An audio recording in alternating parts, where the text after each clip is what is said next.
ครับสวัสดีทุกคนนะมื้อนี้ค่อยเอากิจกรรมสำหรับไผที่ว่าอยากเป็นคอนเทนต์ครีเอเตอร์ของเกม Mobile Legends เนาะนั่นก็คือกิจกรรมการประกวดสร้างสรรค์เหล่านินจา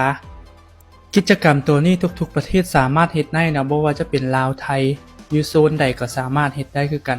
สำหรับไผที่ว่าอยากเฮ็ดกิจกรรมตัวนี้ทุกคนต้องมีช่องเป็นของตัวเองเนาะบ่ว่าจะเป็นทางแพลตฟอร์มต่างๆ YouTube Facebook TikTok Instagramและต้องยืนยันตัวตนเข้าเป็นคอนเทนต์ครีเอเตอร์กับทางเกม Mobile Legends ให้ผ่านก่อนเนาะจึงจะสามารถส่งผลงานกับทางกิจกรรมตัวนี้ได้เดี๋ยวเราจะมาเบิ่งกันว่าถ้าว่าเราเฮ็ดกิจกรรมตัวนี้แล้วเราจะได้รับอย่างใดทุกๆการส่งผลงาน1ครั้งเนาะเราจะได้โอกาสสุ่มไอเทมตามนี้เลยเนาะทุกคน1ครั้งและเราสุ่มได้ตัวใดเนาะเราจะได้โค้ดและไปเติมอยู่ในเกมอันที่2เนาะถ้าหากว่าเราเฮ็ดได้เนาะเราสามารถเฮ็ดคลิปและมียอดวิวได้หลายติดอันดับเนาะเราจะได้เงินรางวัลตามขั้นบันไดตัวนี้เลย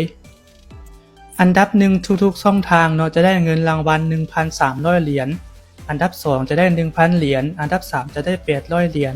อันดับ4จะได้700เหรียญแล้วก็ลดลงมาตามขั้นบันไดตัวนี้เลยเนาะรางวัลตัวนี้มีทุกแพลตฟอร์มเนาะบ่ว่าจะเป็นทางแพลตฟอร์ม YouTube Facebook Instagram TikTok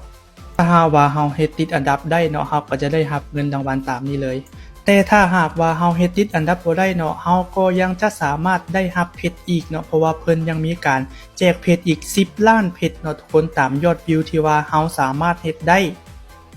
จะมีอยู่3ช่องทางเนาะ3แพลตฟอร์มก็คือ YouTube Facebook และ Instagramโอกาสที่ว่าเราจะได้รับเพชรจากกิจกรรมตัวนี้ก็คือเราจะต้องเฮ็ดคลิปให้มียอดวิวถึงเป้าเราจึงจะสามารถได้รับเพชรนั่นก็คือคลิปของเราต้องมียอดวิวตั้งแต่ 2,500 วิวไปจนถึง 100,000 วิว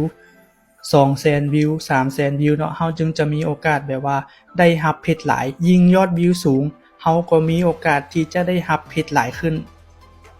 วิธีส่งผลงานก็บ่ยากเนาะทุกคนมีแต่ทุกคนเฮ็ดคลิปลงทางแพลตฟอร์มต่างๆแล้วก็ติด Hashtag MLBB Creator แล้วก็ MLBB Ninja หรือว่า Copy ตัว Hashtag ตัวนี้ไปวางใส่เลยแล้วก็ Copy ลิงก์คลิปที่ว่าเราอัปลงมาใส่ช่องที่2และช่องที่3ก็คือเราสามารถเลือกภาษาว่าเราจะเฮ็ดภาษาหยังแล้วก็กดส่งไปเลยเพียงเท่านี้เนาะผลงานของเราก็จะถูกส่งไปแล้วและรอการพิจารณาใครอยากรู้รายละเอียดอย่างเพิ่มเติมสามารถคอมเมนต์สอบถามกันเข้ามาได้เลย